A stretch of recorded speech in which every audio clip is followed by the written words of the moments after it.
see my friends. I wanna walk the street again. Okay, so I don't like technical parts, you know. This is Teens Online, and this is what we're doing today. We had this welcome and thank you part, and we will talk a little bit about why is it that we're having this workshop, and by this I mean the title of this workshop. We will talk about remote teaching, blended learning, a flipped classroom. We will talk about the golden rules we need in our classrooms, teenagers and our relationship with them, working with the 4 skills and ICT. Is that possible? Apps and resources, keeping our learners' styles in mind, and then you will have the feedback and certificates, and if we do have time, we will have some questions at the end. So, why this workshop? Well, what is it that we have here? We have different things related to COVID or around COVID-19. COVID-19 changed our lives, the world's lives, and I thought of different words, different terminologies related to this. What happens with remote teaching, blended learning, flipped classroom, and now this hybrid methodology we are supposed to start having in Argentina, at least. When we talk about remote teaching, we talk about distance learning, okay? So we are teaching from our homes, this is the case, and our students are at their homes. When we talk about blended learning, it is half and half. We have half in the classroom and the other half in at home.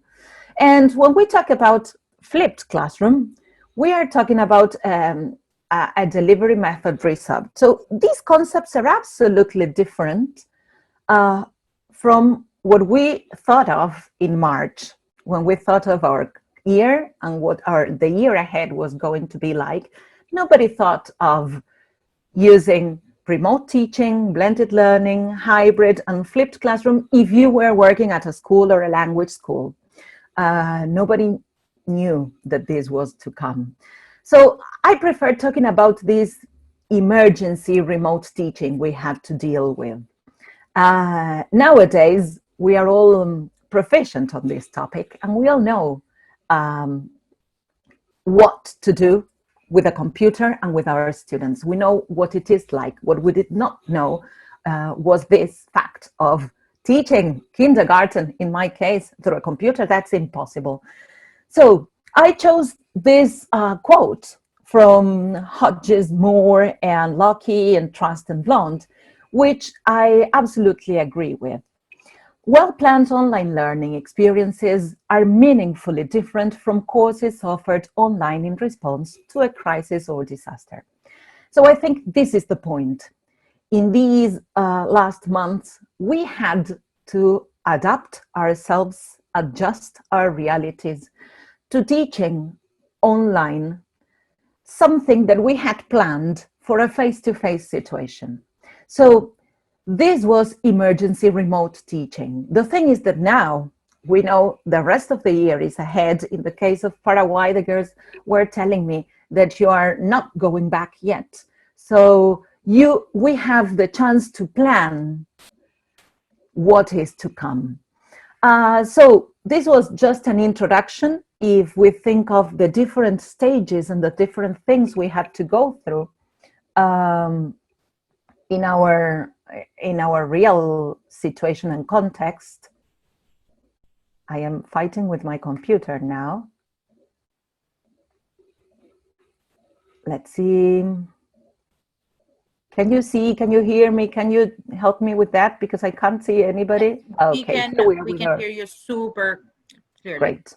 So we had to change things. I imagine the very first weeks and months were a mess. At least they were for me.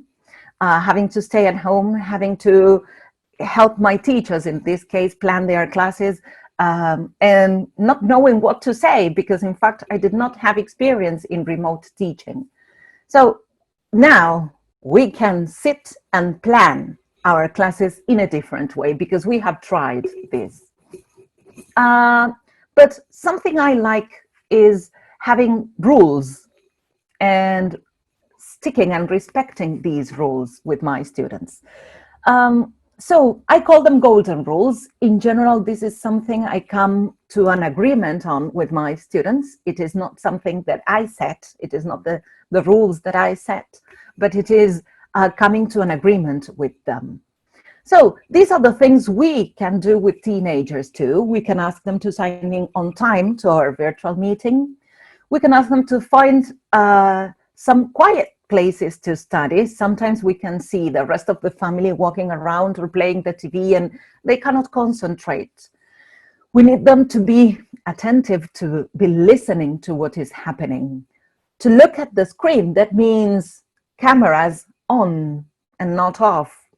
We can ask them, according to the platform you use, we can ask them to raise their hands or to show their hands if they want to raise their hands, to answer when teacher calls your name or their name.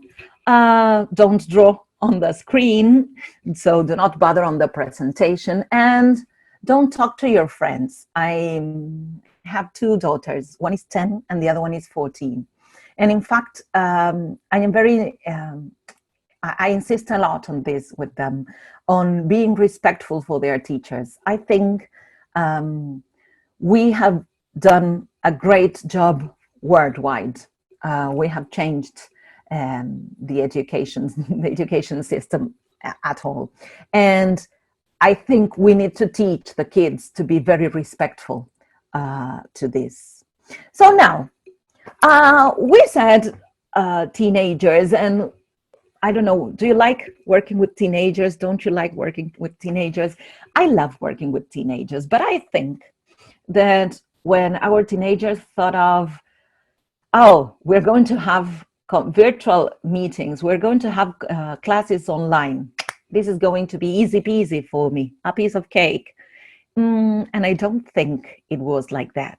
I think our teenagers were very familiar, or are very familiar, with TikTok, with YouTube, with Snapchat, Instagram, WhatsApp, or any other app that is on fashion nowadays. But I think they can still learn a lot from us.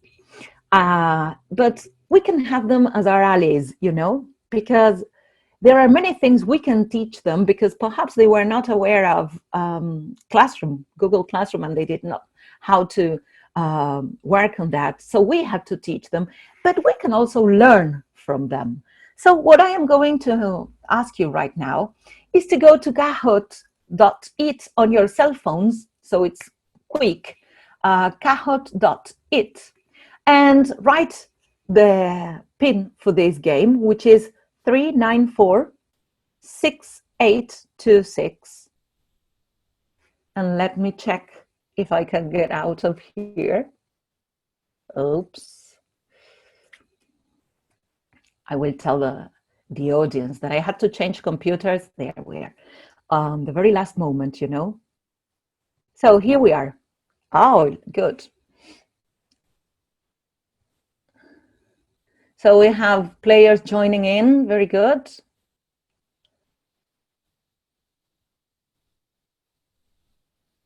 Great. So it is kahoot.it, and the game pin is 3946826.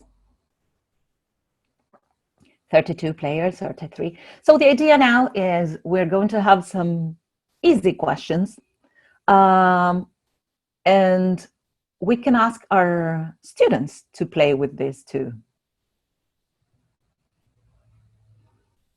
Let's wait a little bit more.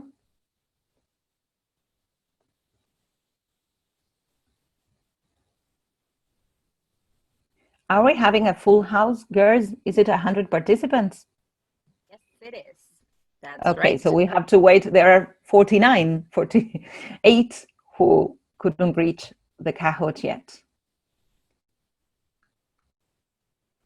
So this is something we can do with our students. I guess by this time you have played Kahoot before. Let's wait for a couple more to join in. And if not, we start the game. Oh, Mary Poppins is here. Oh my God. I am a fan of Mary Poppins. Nice name. Good. Okay, shall we start?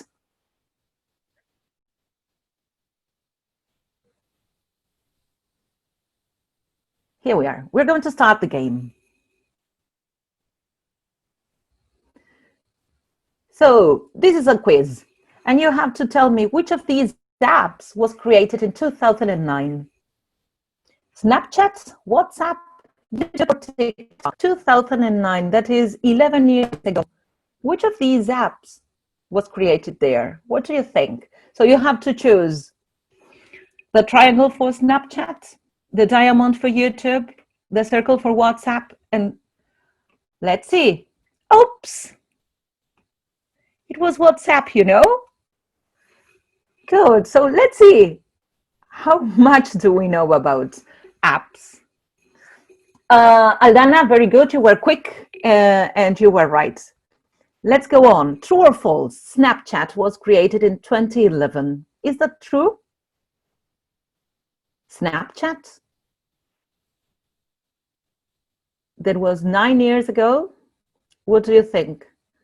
We have 9 seconds, 8, 7, 6, 5, 4, 3.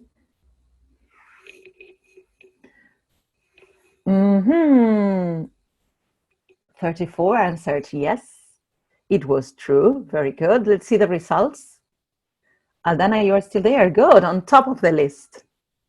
So I chose these questions related to apps. YouTube is not older than TikTok. Which is younger, YouTube and TikTok, or TikTok? YouTube is not older than TikTok.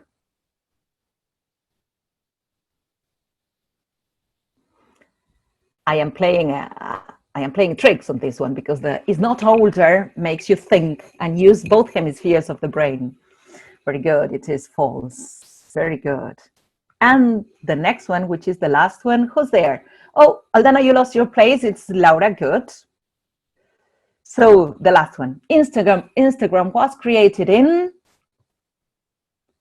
2018, 2015, 2013, or 2010? 40 answers. Almost 60 answers there. Tan, tan, tan, tan, tan, tan. Is it that old? Is it? Oh, good. So it was created in 2010. Good. So let's see what the podium is like today. Alex with 3 answers, Andrea with 3 answers, and 4 out of 4 goes to Ozu. Well done. Very good. Very good. So congrats. Let's go out of here. And here we are. So, oops, sorry. Here we are.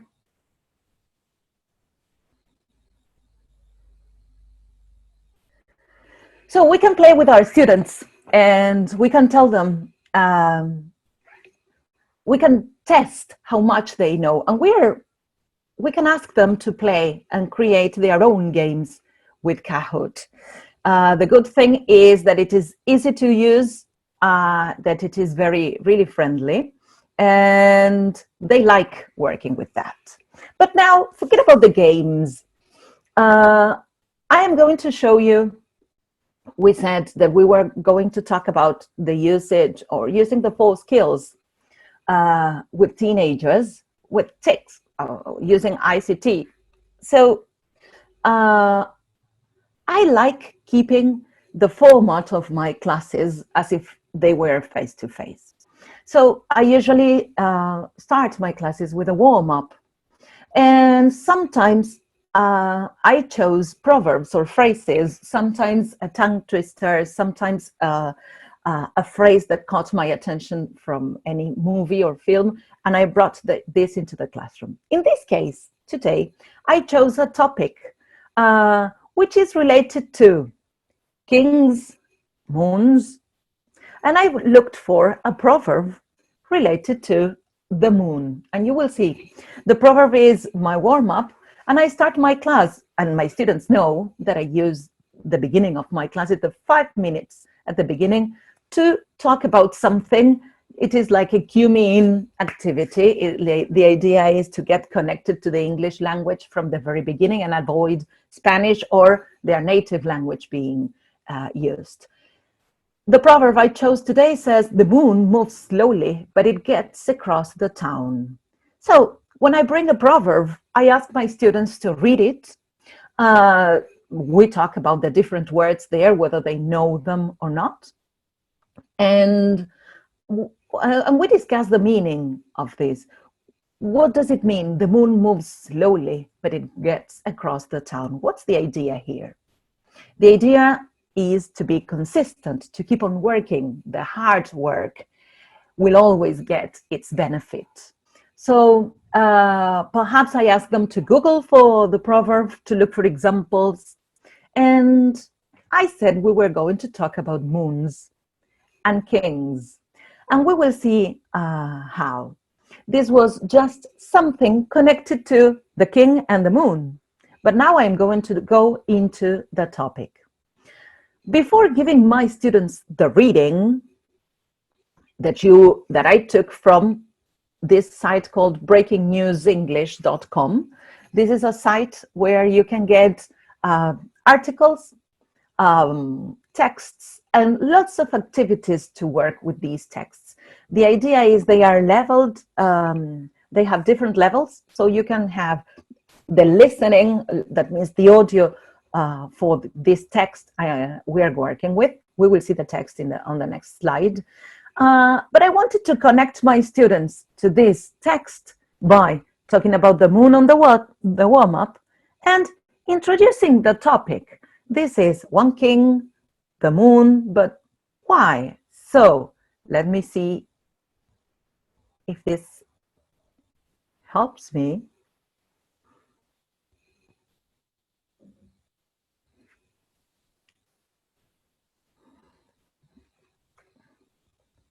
Here it is. So we're going here. And I chose and I designed a genially video for you. So the idea would be to watch this with the whole group. And this is like the introduction to the topic, okay? To show my students something, and this is teacher conversation, teacher talk, I will ask them to do afterwards. But to start talking on this, I brought, we will read a text about Saturn later. And I will ask them to talk together. And how much do you know about Saturn? What can you tell me about Saturn? Where is it situated? New discoveries. Did you know, or do you know anything about the moons in Saturn? Wait. The moons in Saturn? There we go. The moons. How many moons does Saturn have? What are celestial things? Are you interested in outer space? So I am guiding them into the topic we're going to work on. Would you like to go to the moon? What are celestial things? Put the most interesting celestial things at the top. So we have the planet, a comet, asteroid, star, moon, sun, space dust, black holes. Is it okay to invest money in finding out about outer space? Why? What's your point there? How important is it to explore the moon, the sun, asteroids, the Milky Way, other galaxies, and why? or shall we invest in saving on our planet, in saving the Earth? So we're inviting them to have lots of different topics for discussion. Can you name the planets of the solar system in order? So here I chose a phrase: my very educated mother just served us nutritious pizza. The idea is that I am using mnemonics. I am choosing different words to create a meaningful sentence for my students to remember the order of the planets, because that would be Mercury for my, Venus for very, Earth for educated, Mars for mother, just Jupiter, served Saturn as Uranus, and nutritious Neptune, and Pluto for pizza.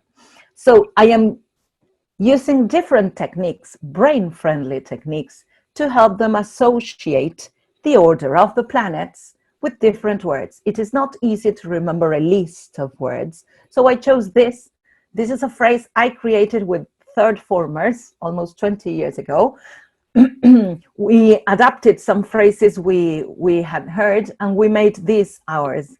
And we learned this phrase to make it easier for them to remember the order of the planets. So this was mnemonics, mnemotechnic. Good. So this was a short, nice, sweet presentation, which took me 5 minutes to create, because what I did was to enter genially.com, or in fact it is genial.ly, and I chose this layout, which was related to space, and I started copying and pasting things that I had on a handout. Now, from all these different slides I had, we could have lots of speaking ideas. We could have lots of ideas related to Saturn and different characteristics about space. Nothing from there talked about kings and the moon.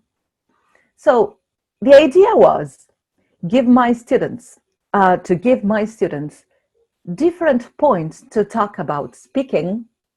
The idea is to show them my input like this, so that they can later on create their own genially, perhaps with a different setting, not necessarily related to outer space, not to the planets or the moon or whatever related to the solar system, but to teach them how to have the outcome out of the genially.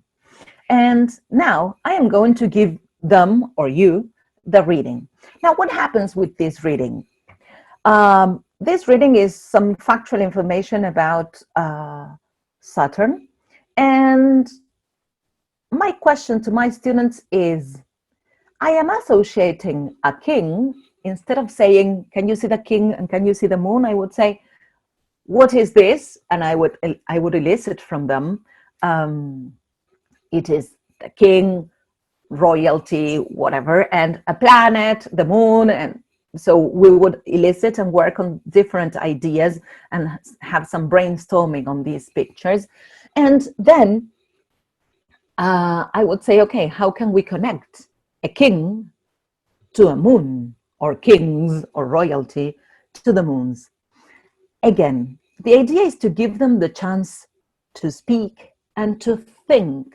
We are promoting critical thinking. We are giving them the chance to be creative with their own thoughts. That's why I created this genially with questions that were really open. Some of them were not. They were very concrete. They said, how many moons are there? How many rings does this planet have? But then lots of these questions invited for debate. And I think our classes need to have these things, both the idea of factual information, but also giving our students the chance to spread their creativity, to spread their critical thinking, and to make the words their own. You know what I mean? To help them think about something.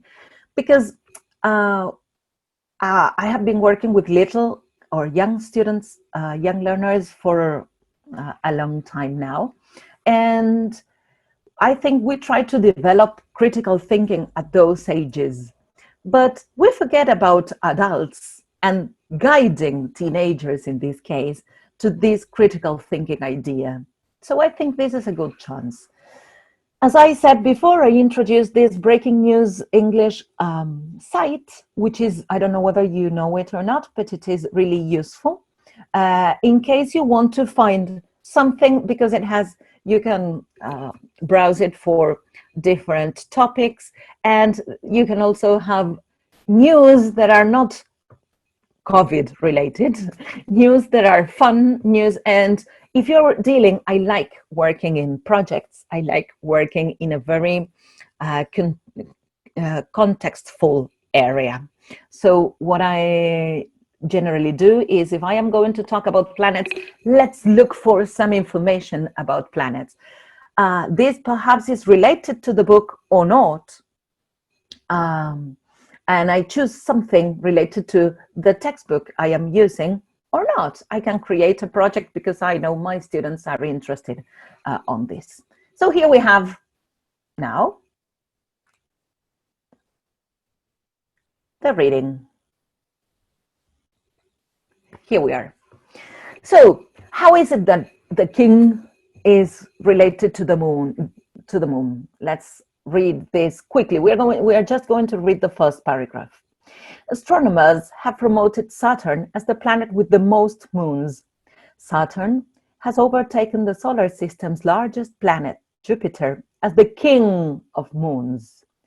The astronomers recently discovered 20 new moons orbiting Saturn, which brings the planet's total number of, to 82. This edges out Jupiter with 79 celestial bodies into second place. Each of the newly discovered moons is at least 5 kilometers in diameter. 17 of them orbit Saturn backwards and take more than 3 years to complete one orbit of Saturn. The astronomers found the moons using the powerful Subaru telescope located on Hawaii. The research team will now look for moons that are around a kilometer in diameter.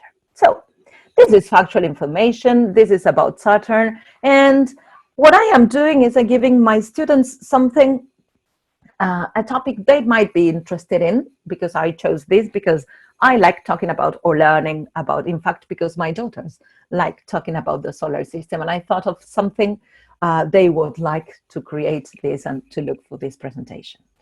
So what happens with this? This is an online, a virtual context. So I give my students the text, and I invite them to look up the words they don't know. And I give them the tool. I say, okay, go on, look up the words you don't know, make a new list on a document or on a sheet of paper using this dictionary. So I think we need to promote all the tools and all the resources we have online with our students. And this is great. We are helping them deal with tools they will be able to use in the future. And in the future, I mean, when we go back to face-to-face classrooms, and when they need to work and to look for a word, to have a good dictionary as reference is good. And this could be Cambridge or Oxford or any, but to teach them that there are dictionaries online. There is always this thing that we teachers need to do, and it is the true or false activity. We need to ask them, okay, we need to check their understanding through the true or false. So the thing is, I had some questions, some statements for them to decide whether they are true or false. I could ask them, okay, I could create another document, something to interact, a word wall or some other app you might use to show their answers. But then I could ask, astronomers promoted Saturn to being the planet with the most moons. I am a brain-friendly teacher, so I strongly believe kids, teens, and adults need to move. perhaps the virtual situation makes it not that possible. But what about having to do something different instead of true or false? Just thumbs up if it is true, thumbs down if it is false would be like the simplest one, as we are, is the audio okay? And everybody is thumbs up, or can you see me? Can you see the presentation? And they go like this or like this. What about if I say, okay, A, is A true or false? If it is true, what you have to do is, I don't know, tap your head. If it is false, what you have to do is tap your ears. So we're inviting them to find a way to associate true and false with some kind of movement, and we're inviting the brain to have fun. What I usually say about this is that we teachers need to model this. It is not that easy to have students answering and giving you all the answers you want if you are like, I cannot see you tapping your head and your arms are crossed like this. So I think we need to be their clowns too, if we want them to be clowns. I think we need them to participate if we are participating. Do you understand what I mean? It is giving and having back. It is the way the wheel goes round, okay? So if we are having a make it kinesthetic comprehension exercise, that could be, I don't know, snap your fingers, show me, snap your fingers if it is true, clap your hands if it is false, or freeze if it is false, and start moving if it is true. Look for something that your students will easily perform. Perhaps at the beginning it would be just thumbs up and thumbs down, but then you can start with tap your head, and they will have fun. And I think this is something we need a lot, not only in face-to-face situations, but also in this virtual context. So we can have a comprehension activity, but what about working with vocabulary and grammar? We have talked about speaking with Eugenia and doing the this pair work that you can have smaller groups in your Zoom breakout rooms, or you can have it depends on the number of students you have in your class, but you can have a discussion talking about whether they would like to be astronomers, or an astronaut, or what the moon and the planet and planet Earth, should we invest on outer space or preserve our planet, and blah, blah, blah. So that was speaking. We had the reading. So those were two skills. But before going to the other two skills, I would like to talk about grammar and vocabulary. They are not considered, of course, they are not considered as a skill or skills, but they are very much related, because we need these two structures in order to talk about the four skills, in order to use the four skills. So making these vocabulary and grammar online, I thought of apps and ways to discuss on vocabulary and to discuss or to work on grammar. Have you ever played Taboo? Taboo is the game where you have the word to be guessed, and you have other words, which are the taboo words, which you cannot say. What I recommend is you to ask your students to create their own taboo cards, which you can all share. But I am very fond of having my students creating the material we use in class, whether it is face-to-face again or online, because they are helping you with the material, because if not, we teachers stay hours and hours cutting and pasting, whether with real scissors or on the computer, and creating new worksheets and creating new things. If you take some time from your own class, you ask your students to think of 5 words from the text, 10, make it 10, 5 words or 10 from the text that they would like, or you would like them to work on, because those were the new words, you can easily ask them to think of this taboo game and ask them to create the words. So, for example, the word to be guessed is planet. So I have to guide you, in this case, to guess the word planet. I have to define the word planet without using solar system, space, and I don't know, moon. So your students are going to create the card which says planet on top, that is the keyword, and these three are the taboo words they can't use. So I'm going to say there are 9 around Earth was not part of the taboo words. The Earth is one of them, so they had to guess planet. But I like promoting this idea of having students creating this. So you can create a Google document where they create all the cards, and then you play. You create a word wall. I don't know whether you're familiar with wordwall.net, where you, or a Padlet, whatever, and you create a place to store all of these things which you're going to work on later on. Dictionary, we can use a Jamboard to ask them to create and draw one of those words you had previously decided on, the ones you chose from the text to work on and revise the new vocabulary.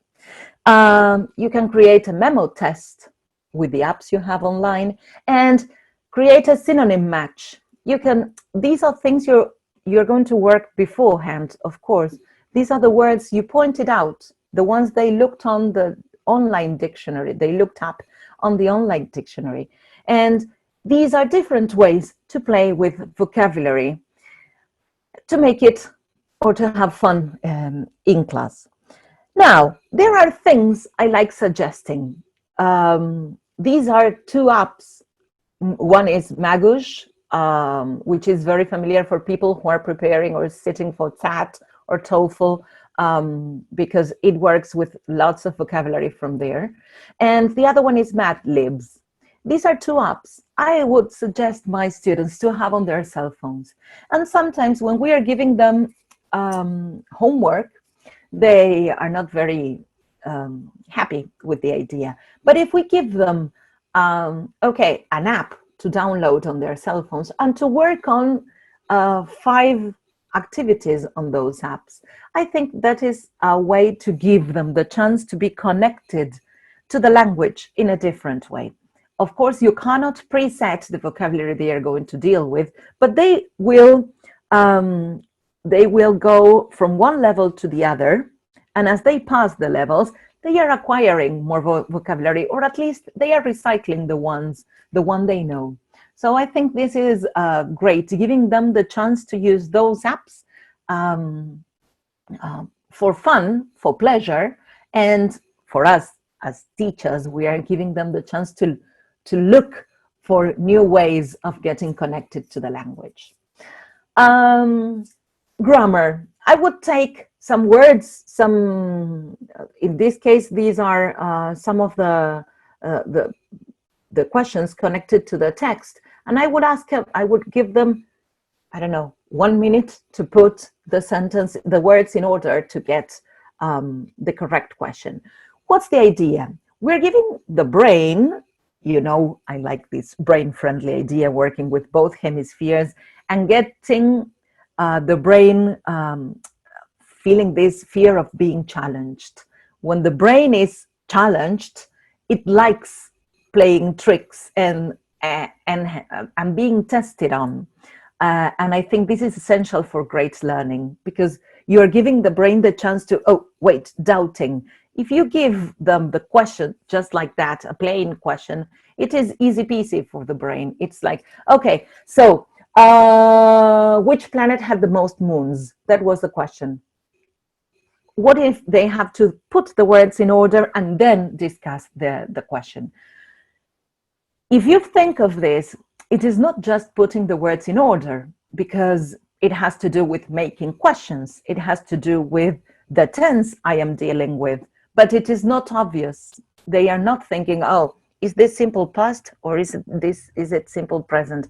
Which is the form, which is the auxiliary? They are not standing on that place. What they are doing is just concentrating on the meaning of the question because they want to have a proper meaning.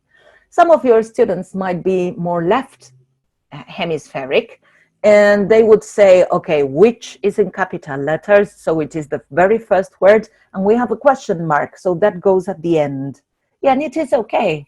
That is the learning style this teenage or adult or student has, and this is something which is great. So they are going to use both hemispheres of the brain the way they need. If it is a holistic one, they will say, I know which, which planet has the most moons? That is it. And they can see the whole. The left hemispheric student is going to concentrate on the parts and will say, which planet? And now I need a verb.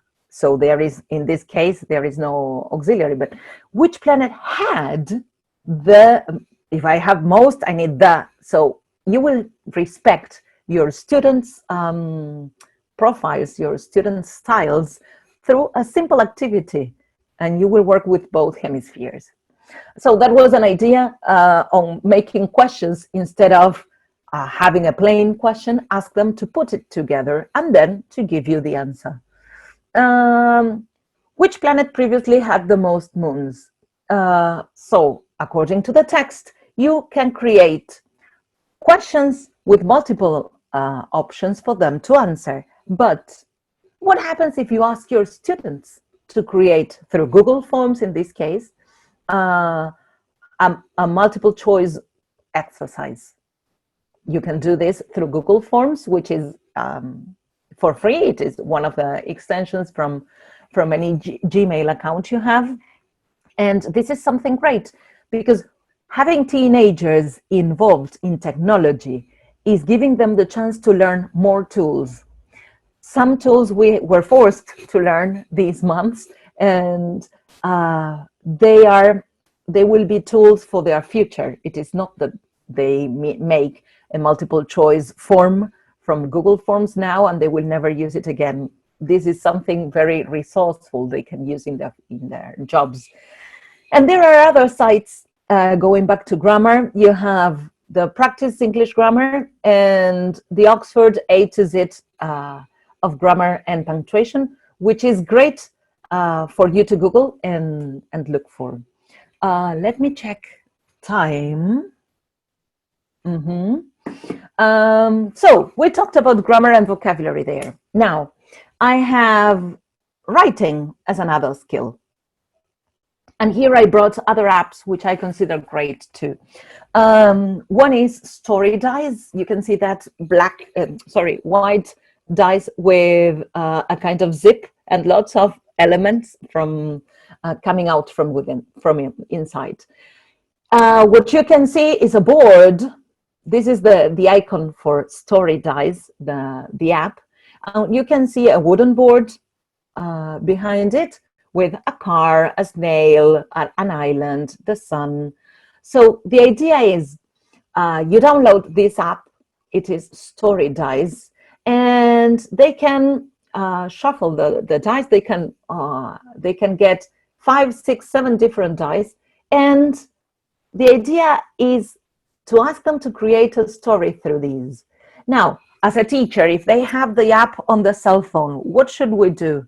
They can screenshot and hand in the screenshot with the elements for the story, and they have a short writing on that using those elements. This is something you can change the number of die you have there. You can choose whether you have more people or elements, or this is great. I have used it a lot. There is another one which is writing prompts, and you shuffle the app, and you have one place. In this case, it is in an orange room. one character, a ballerina, an object, a disco ball, and mood, tense. So they have to write something from this. Again, you ask them to download the app, they have a screenshot, and you have the idea of having students motivated by technology. Wattpad is another app you can use to share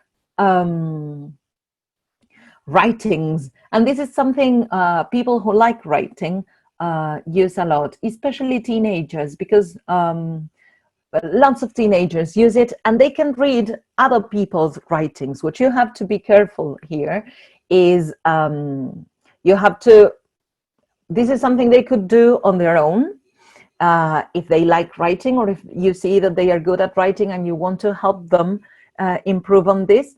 But you have to be careful, because anyone, you can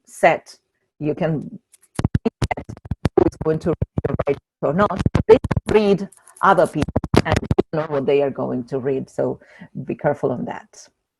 Another one is vocabulary, and here you have again a game related to different areas. This is similar to a game we had, kind of Carrera de Mente or something like that. So according to the different areas, they have games related to vocabulary, and this is great for them.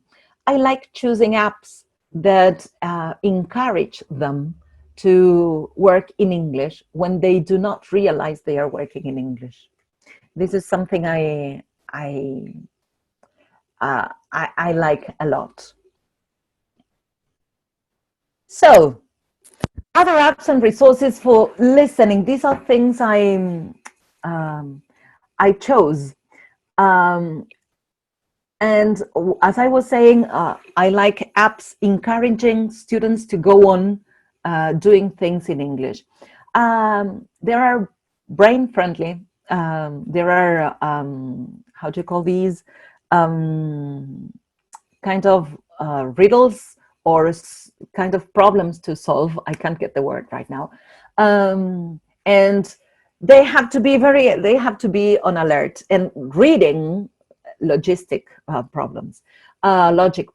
So the moron test is, for example, point the arrow downwards and click the button when it turns green. They have to follow the commands. This is listening, because they can hear the task, they can hear what is they are being asked to do, and they cannot make mistakes. So in order to pass on to the next activity or levels, because you keep on passing the levels, they have to stick to what they have to do.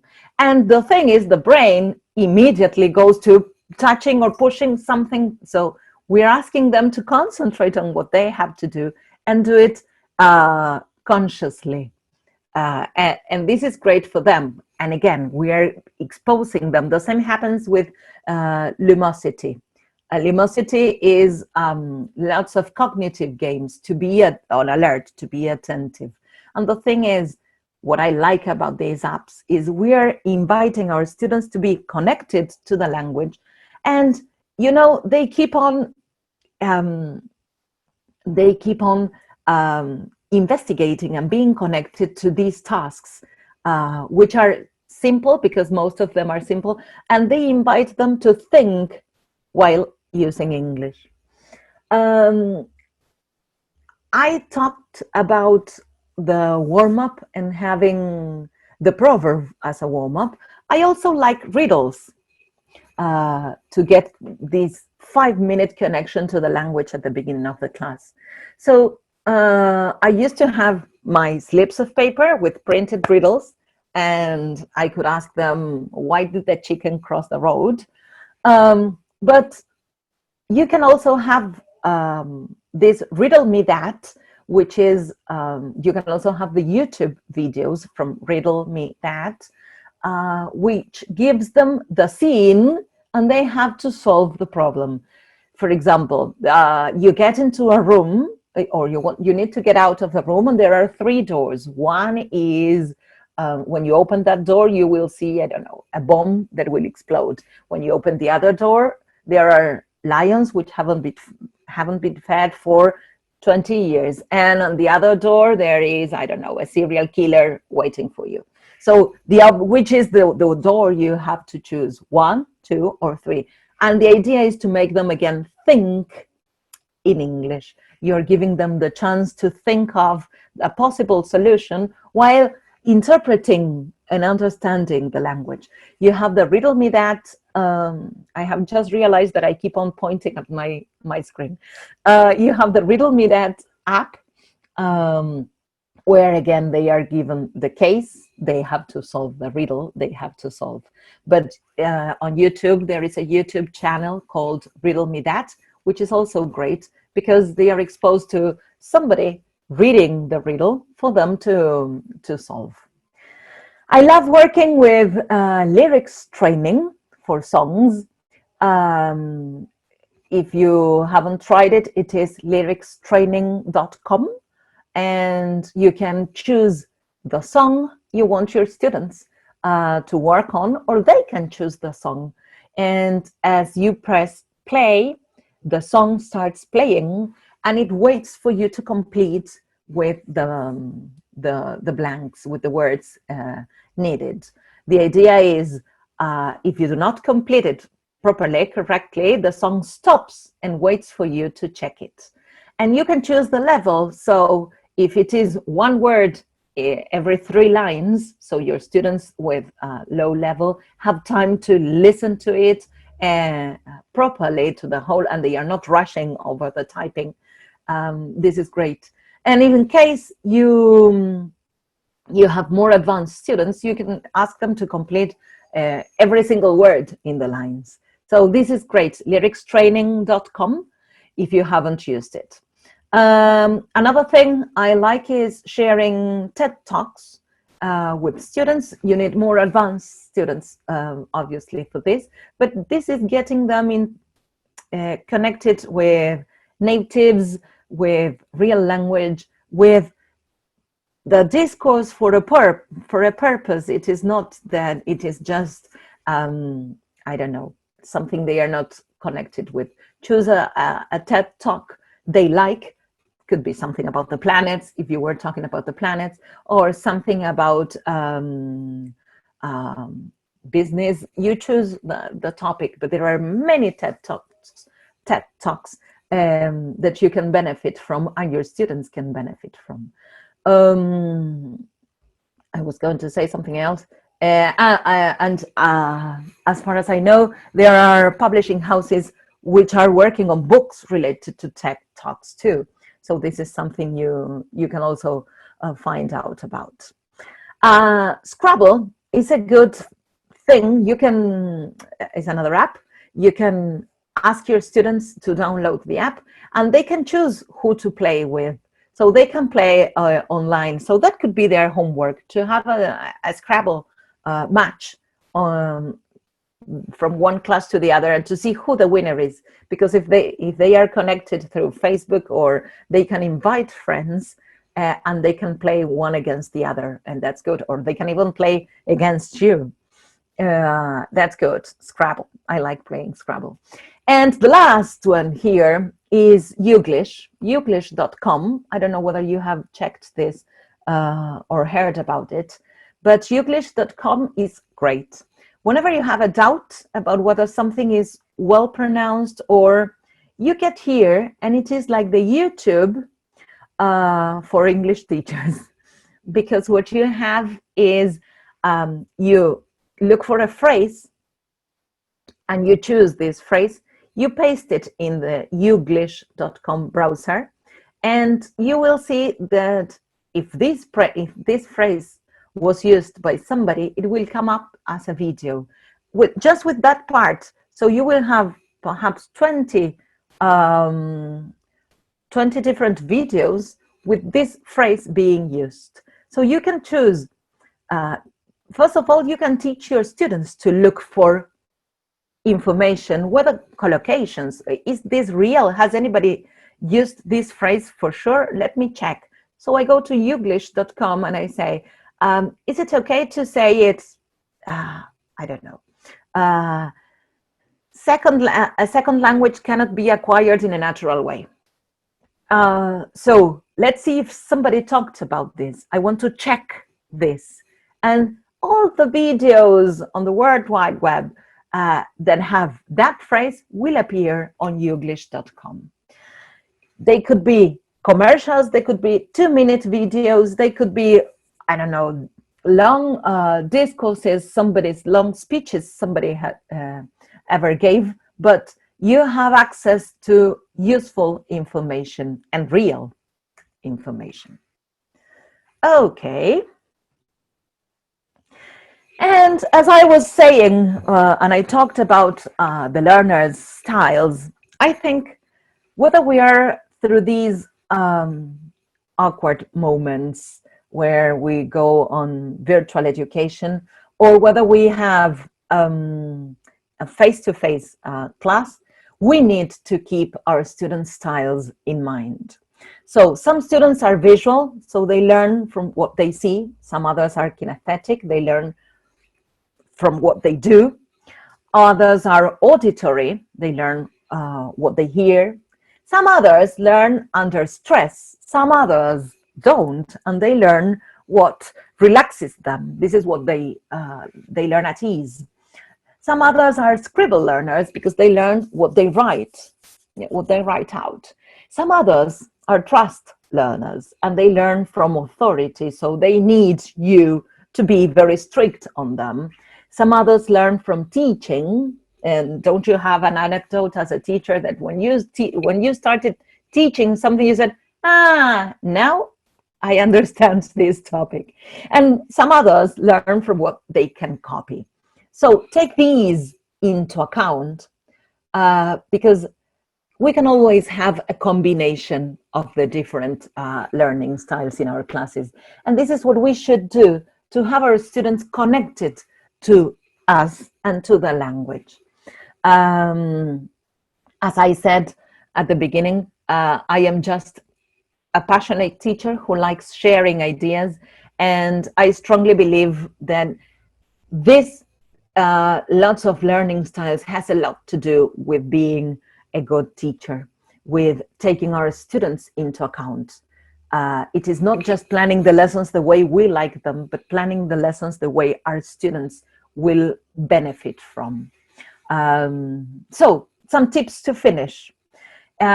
Please, according to this style we had, to this situation we had, this COVID forced situation, there are tips I want to share with you, but we already had experimented and reflected on what we did. We have to include variety.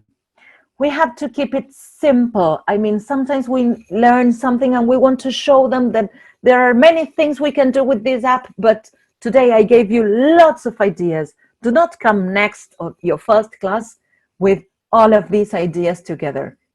Give them time to process, give you time to learn how to use them. If you are giving them every single day a different app, you're spoiling the activity. So I mean, by keeping simple, I mean, you relax, see what you want to do and see what they like.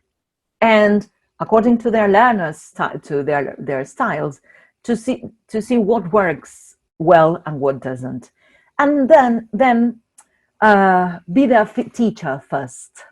And this is very much related to social emotional learning. I think we are tired of being on this lockdown. We are tired of being home. We are tired of being under stress, but they are also tired. This situation is pandemic. It is for everybody the same. So I strongly recommend to be their teacher first of all. This is something we need to take into account. So now, that was it. I forgot to tell you that I am going to share this, or the people, the girls from Paratiefel, are going to share this presentation with you. So all the things you saw on screen, you will receive by email, perhaps, I don't know. And then you will be able to see this again if you want on their YouTube channel. So Thank you very much. I hope you liked this and you find this useful. If you want to contact me, my email address is there.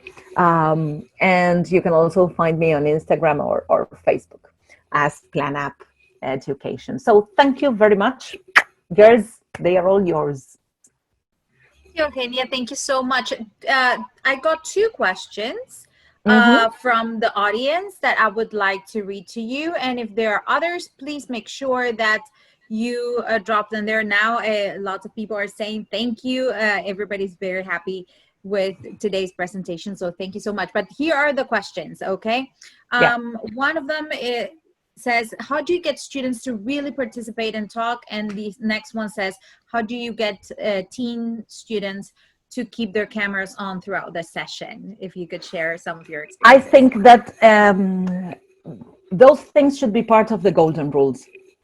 They are there for a purpose. They are there to learn, whether it is school, whether it is a private institution, whether it is a language school. I think this depends a lot on the teacher, on being clear enough that they are there to learn and you are not pushing them to be there. So it is something you can negotiate.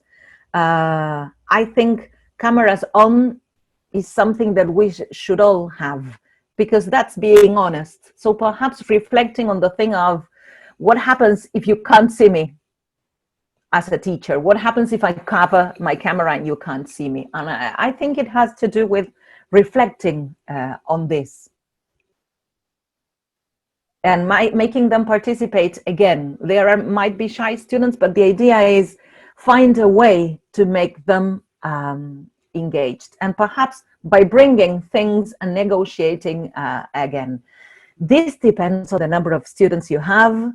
If you have 35 students on a Zoom, you will need to change dynamics, of course. If you have 10 students who love each other, one another, and they love English, that's the ideal situation.